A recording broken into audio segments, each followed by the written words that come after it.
बाबा रामदेव को मैं ये बताना चाहूँगा, कांग्रेस के टाइम में तो बेटा घाघरा पहनने से बात बन गई थी। इस बार फंस गया तो नंगा घुमाएंगे तेरे को, तेरा कच्छा भी निकाल लेंगे, नंगा भगाएंगे तेरे को। ऐसे ही कंस सोचता था, ऐसे ही रावण सोचता था, ऐसे ही दुर्योधन सोचता था। क्या हुआ? अंत हुआ ना।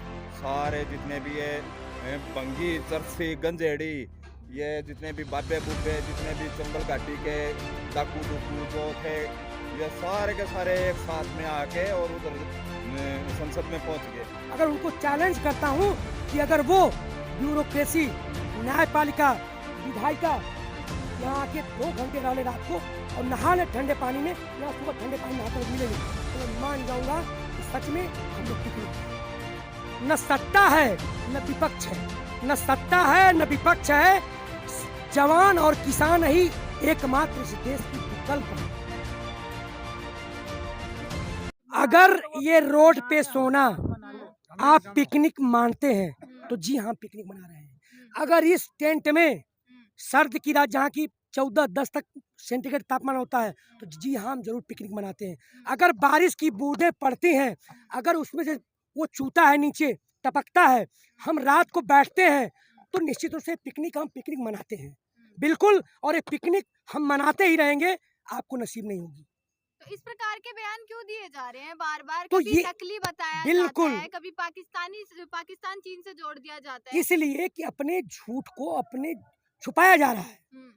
अब ये जनता साबित कर दिया कि हम टेंटों में रहते हैं, रोड पे रहते हैं, नहाते नहीं हैं, खुले आसमान के नीचे नहाते हैं।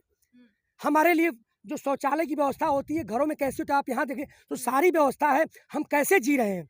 तो वो कह रहे हैं तो कहीं ना भ्रम कर रहे हैं ना। निश्चित रूप से ये पूरी दुनिया को हिप्नोटिज्म करना चाहते हैं, लेकिन हिप्नोटिज्म नहीं कर सकते। ये बिल्कुल खुला है, दर्पण की तरह है, आके देख लें पिकनिकों को। अगर उनको चैलेंज करता हूँ कि अगर वो ब्यूरोक्रेसी, न्यायपालिका, विधायिका यहाँ आके 2 घंटे डाले रात को और नहा ले ठंडे पानी में, यहाँ सुबह ठंडे पानी नहाते लोग मिलेंगे, तो मैं मान जाऊंगा कि सच में हम लोग पिकनिक में हैं। आपने बात करी, आपको 46 दिन यहाँ पर हो चुके हैं, आप भी पीछे नहीं हट रहे हैं, सरकार भी अपनी जगह अड़िग है, किसानों की शहादत बढ़ती जा रही है दिन प्रतिदिन, उसका जिम्मेदार कौन है? 46 दिन मत कहिए, 4 महीने वो पंजाब के। मैं पूछता हूँ सरकार से कि उसमें सरकार कहाँ सोई रही थी? क्या इंतजार कर रही थी कि पूरी जनता भारत की सड़कों पे आ जाए? उस समय आपने क्यों नहीं संशोधन किया? उस समय आपने किसानों से क्यों नहीं बात करी?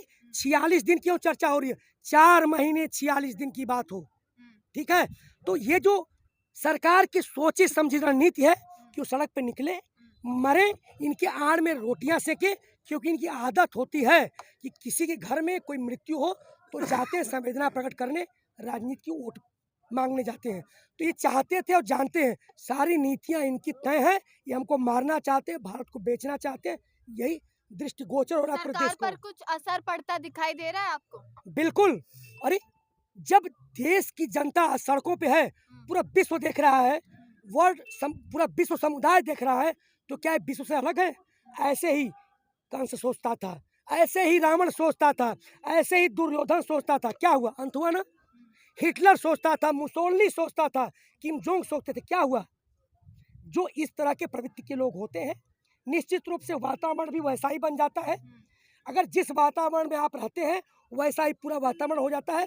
और मैं ये किसी को कहता नहीं कौन है वो व्यक्ति जिसके वजह से पूरी संसद की व्यवस्था आज उसी प्रकार से बनी हुई है कि सभी लोग संवेदनहीन हो रखे हैं, जो भरा नहीं है भावों से, जिसमें बहती रसधार नहीं, हृदय नहीं वह पत्थर है, जिसमें स्वदेश का प्यार नहीं। कैसी है? पत्थर की संसद है क्या? वहां पे जाते हैं, चूमते हैं, माथा टेकते हैं, किसको? इस करोड़ों करोड़ जनता को। क्या वो पत्थर की हो चुकी है? जबकि मानव अधिकार कहता है, संविधान कहता है कि कोई अगर अपराधी हो, आतंकी हो, अगर मर जाता है तो उसको सम्मान के साथ दफनाया जाए, जलाया जाए, वो सम्मान दिया जाए। क्या ये जो शहीद किसान हुए हैं उनको सम्मान देने की बात नहीं थी? क्या इस क्षेत्र का विधायक, क्या इस क्षेत्र का एमपी, क्या इस देश का गृह मंत्री 2 शब्द नहीं कह सकता था कि ठीक है जो सुप्रीम कोर्ट ने माना? मंत्री तो कह रहे हैं कि 1-2 साल जरा इस कानून को लेकर देख लीजिए, अपना लीजिए इस कानून को। कैसे? क्यों? जब तक अपने भविष्य को देख के आप अनिश्चित नहीं रहेंगी, कैसे आप स्वीकार कर लेंगी? हम क्या चाहते हैं?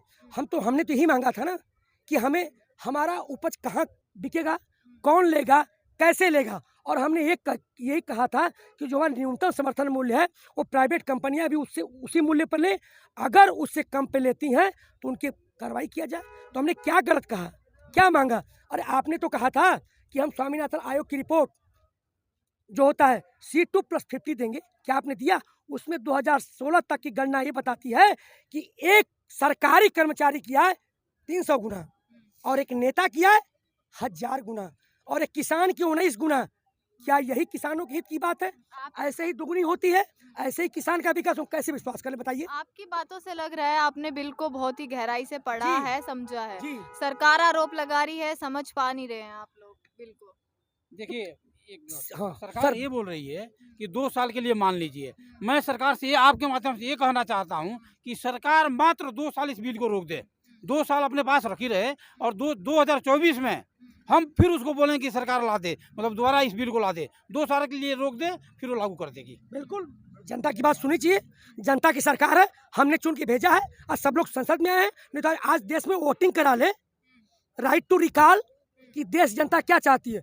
एक गलियारे से बात निकल के आ रही है बीच का रास्ता कि जो राज्य नहीं लेना चाहता है उसको मत दो।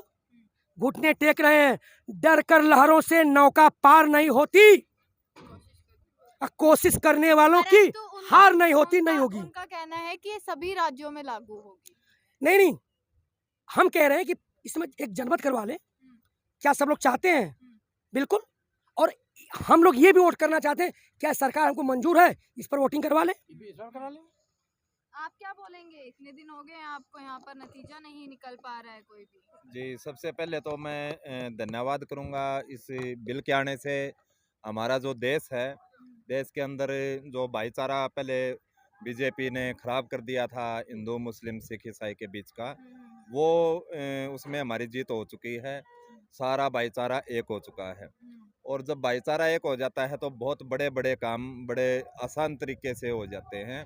अब मोदी सरकार अपनी तैयारी कर ले, जिस तरीके से मोदी जी ने अपनी दाढ़ी बढ़ा रखी है ना, जैसे भेड़ का पिछवाड़ा होता है, वो अपनी तैयारी कर ले, बैग उसको हम दे देंगे और वो अपना हिमालय की तरफ चल दे और हम छोड़ के आएंगे उसको। फिर देश की सेवा कौन करेगा? देश की सेवा के लिए अभी असली चौकीदार, असली चौकीदार, असली किसान अभी ग्राउंड में आ चुके हैं। ये सारे के सारे बेरोजगार हैं। ये नेता वाला भी काम बहुत बढ़िया तरीके से एक नारा करेंगे। है, मैं देना चाहता हूँ, न सत्ता है न विपक्ष है, न सत्ता है न विपक्ष है, जवान और किसान ही एकमात्र इस देश की विकल्प है। प्लीज। जी, और मोदी का भी देखो कितने वादे किए इसने, लगातार जीएसटी लोगों का बेवकूफ बनाते रहे, राष्ट्रवाद के नाम पे बेवकूफ बनाया, बड़े बड़े टीके टाके लगा के सारे जितने भी ये बंगी चरसी गंजेड़ी, ये जितने भी बाबे बुब्बे, जितने भी चंबल घाटी के डाकू डुकू जो थे, ये सारे के सारे एक साथ में आके और उधर संसद में पहुंच गए हैं। कोई बलात्कार के केस में, कोई भ्रष्टाचार के केस में, कोई कहीं किसी के साथ सोता पकड़ा गया। सारे नमक हरामजादे गैंगस्टर हैं ये बाबा सारे के रामदेव के बारे में क्या कहेंगे? बाबा उनको क्या राम- आपने निशाने पे साध लिया है? सारे। बाबा रामदेव को मैं ये बताना चाहूंगा, कांग्रेस के टाइम में तो बेटा घाघरा पहनने से बात बन गई थी, इस बार फंस गया तो नंगा घुमाएंगे तेरे को, तेरा कच्छा भी निकाल लेंगे, नंगा भगाएंगे तेरे को। चलिए एक आखिरी सवाल, किसकी होगी जीत अब? क्या लग रहा है? हमेशा जन की जीत हुई है, तंत्र की नहीं। लोक की जीत हुई है, तंत्र की नहीं। हमेशा इतिहास गवाह है, शास्त्र गवाह है, रावण कंस दुर्योधन सब गए, ये भी जाएंगे। निश्चित रूप से सबको इनको जाना ही पड़ेगा। सत्य परेशान हो सकता है, पराजित नहीं।